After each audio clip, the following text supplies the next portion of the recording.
as Greg crammed the last bite of mammoth leg into his mouth with everything he had. He didn't exactly look like a hero. He looked more like a guy losing an eating contest on purpose. But here's the strange part. Greg wasn't eating. Greg was surviving.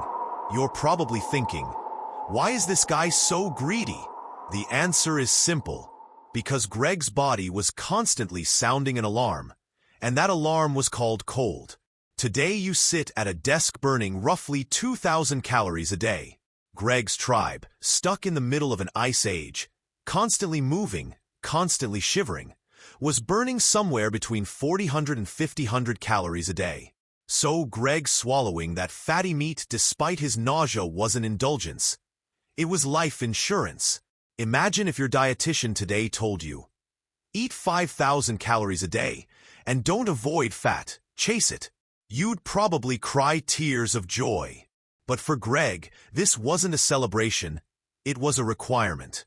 To keep his body temperature up, the human body basically operated like an internal furnace, and the only fuel for that furnace was fat. This is where things get interesting. In the modern world, the moment we hear the word fat, we run to the gym and order skinless chicken breast. But in the Ice Age, fat was the tribe's most valuable treasure, especially bone marrow. Yes, marrow. We find it disgusting today. But to Greg's ancestors, marrow was nature's energy gel. Cracking a bone open and sucking out the marrow was basically the Ice Age version of eating a protein bar. So here's the real question. Why couldn't Greg get fat?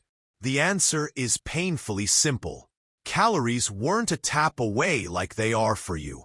Greg's tribe walked for miles, hunted, froze, and often went hungry just to find calories. Even the 5,000 calories they managed to consume barely balanced out what they burned. Gaining weight was nearly impossible because the body was in a permanent marathon, one that never ended. In today's world, a calorie surplus is the problem. Back then, a calorie deficit meant death.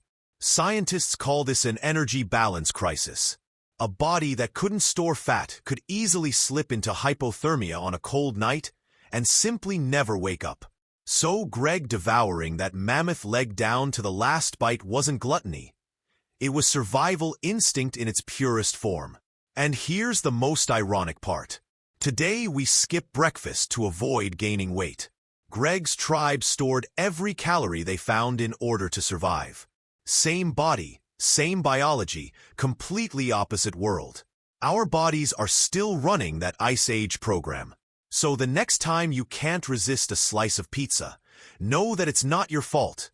Your instincts are still stuck in Greg mode. So how did Greg's tribe manage this energy crisis? Smart food prioritization.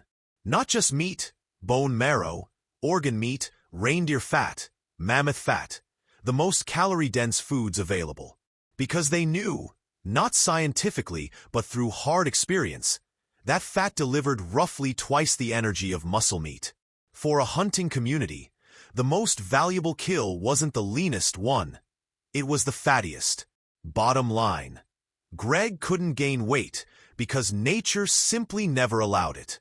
Every calorie was fuel to be burned for the next freezing night. And maybe, while you're afraid of gaining weight today, that was your ancestors' greatest dream, to actually gain some. How times have changed. So the next time you look in the mirror and think, I wish I were a little leaner, remember, back in the Ice Age, Greg looked in that same mirror and thought, I wish I were a little fatter. History really does love its irony.